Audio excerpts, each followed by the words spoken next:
நித்தம் நித்தம் நெல்லுச்சோறு நெய் மணக்கும் கத்திரிக்காய் நேத்து வச்ச மீன் குழம்பு என்ன இழுக்குதையா. அப்படிதாங்க இருந்துச்சு நேற்று வச்ச மீன் குழம்பு.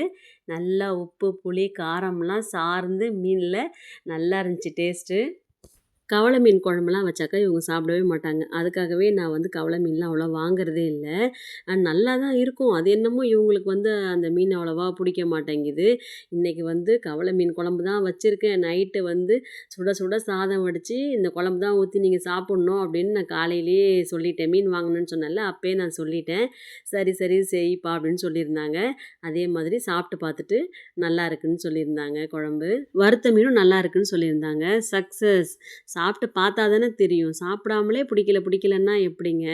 அவ்வளோ நல்லா இருந்துச்சு. இந்த மீன் வந்து அப்படியே பார்க்கும்போதே அப்படியே பளபளன்னு இருந்துச்சு. வெள்ளி காசு மாரி. அதனால தான் வாங்கியாச்சு. கவலை மீனை வாங்கி கவலை இல்லாமல் இன்றைக்கி சாப்பிட்ணும் அப்படின்னு சொல்லிட்டு.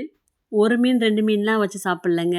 ஃபஸ்ட்டு ஒரு 4 மீன் வச்சேனா, எப்படி போச்சுன்னே தெரியல. சுட சுட சாதத்தோட நல்லா போச்சா, அதுக்கப்புறம் ஒரு 2 மீன், அதுக்கப்புறம் ஒரு 3 மீன், அதுக்கப்புறம் ஒரு 2 மீன், இப்படியுமா மீன் மாறி மாறி போய்க்கிட்டே இருந்துச்சு. சிவாஜி ஐயா முதல் மரியாதை படத்தில் சொல்லுவார்ல, போடு போடு நான் எனக்காக சாப்பிடல உனக்காக தான் சாப்பிட்றேன், நல்லா இருக்குடி மீன் குழம்பு அப்படின்ட்டு. அந்த மாதிரி மீன் குழம்பு நல்லா இருந்ததுனால சூப்பராக போயிட்டே இருந்துச்சு. புளி உப்பு ஊற வச்சுட்டு நல்லா குழம்புக்கு கரைச்சி குழம்பு கூட்டி வச்சுட்டு மிளகாத்தூள் மஞ்சத்தூள் போட்டு கரைச்சி வச்சாச்சு. ஏன்னா புளியோட உப்பு சேர்த்துட்டேன். அதனால் வந்து உப்பு போடாமல் எல்லாத்தையும் சேர்த்து நல்லா கரைச்சி வச்சுட்டு எண்ணெய் காஞ்சதும் வெந்தயத்தை போட்டு நல்லா பொரிய விட்டுட்டு சாம்பார் வெங்காயம் தான் போட்டிருந்தேன். சாம்பார் வெங்காயம் தான் நல்லாயிருக்கும் மீன் குழம்புக்கு. நல்லா வெங்காயம் வதங்கினதும் பச்சை மிளகா கருவேப்பிலெல்லாம் போட்டு வதக்கிட்டு தக்காளியும் சேர்த்து நல்லா வதக்கிட்டு நம்ம அந்த கரைச்சி வச்சுருக்க குழம்பு எடுத்து ஊற்றி சூப்பராக கொதிக்க வச்சுட்டு நல்லா மீன் குழம்பு கொதித்த உடனே மீன் வந்து போட்டு 2 கொதி தான் கொதிக்கணும். ரொம்ப நேரம் கொதித்தோடனே மீன் உடஞ்சிரும். அந்த மாதிரி கொதிக்க விடாமல் நல்லா குழம்பு கொதித்ததுக்கப்புறம் ஹையில் வச்சுட்டு சிம்மில் கொஞ்ச நேரம் வச்சுட்டு அமர்த்திட்டாலே போதும். நல்லா மீன் வெந்துடும். வறுக்கிறதுக்கு வெறும் மிளகாய்த்தூள் மஞ்சத்தூள் உப்பு கொஞ்சமாக வந்து கார்ன்ஃப்ளவர் பவுட்ரு, அதுக்கப்புறம் நான் ஃபிஷ் ஃப்ரை கொஞ்சம் மசாலா பவுட்ரு கொஞ்சம் போட்டேன். போட்டுட்டு லெமன் ஜூஸ் ஊற்றி நல்லா பிசைஞ்சு வச்சாச்சு. ஊறினதுக்கப்புறம் அதே மாதிரி தான் ஹையில் வச்சுட்டு மீனை வந்து ஒரு பக்கம் போட்டுட்டு விட்டுறணும். சும்மா கரண்டியை வச்சு திருப்பிகிட்டே இருந்தோம்னா பட்டு பட்டுன்னு உடஞ்சிரும்.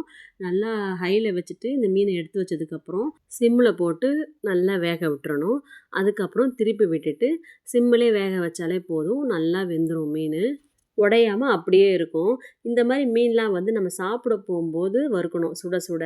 முன்னாடியே வறுத்து வச்சிட்டோம்னா கொஞ்சம் ஆறுச்சுனாலும் ஒரு மாதிரி இருக்கும். சாப்பிடும்போது சூடாக வறுத்து சாப்பிடும்போது டேஸ்ட்டு சூப்பராக இருக்கும்.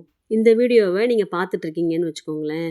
கவலை மீன் சாலை மீன்லாம் உங்களுக்கு பிடிக்குமா அப்படின்னு கமெண்ட்டில் சொல்லுங்கள். பிடிக்கும்னா ஒரு ரெட் ஹார்ட் போடுங்க. பார்க்குறேன் என்ன மாதிரியே எத்தனை பேருக்கு கவலை மீன் சாலை மீன்லாம் பிடிச்சிருக்கு அப்படின்னு. எப்போவுமே வந்து மீன் குழம்பு வச்சாலே சாதம் வந்து சுட சுட இருக்கணும். எவ்வளோ சூடாக இருக்கோ சாதம் அவ்வளோ டேஸ்ட்டு சூப்பராக இருக்கும் மீன் குழம்பு ஊற்றி சாப்பிடும்போது. அந்த மாதிரி தான் தட்டில் சுட சுட சாதத்தை போட்டு மீனோட குழம்பு அள்ளி ஊற்றி வறுத்த மீனையும் வச்சுக்கிட்டு மீன் குழம்பு வைக்கும்போது முட்டையும் அவிச்சிட்டு குழம்புல போட்டுருவேன். நம்ம சாப்பிடும்போது முட்டை நல்லா ஊறி இருக்கும். டேஸ்ட்டாக இருக்கும் சாப்பிட்றதுக்கு.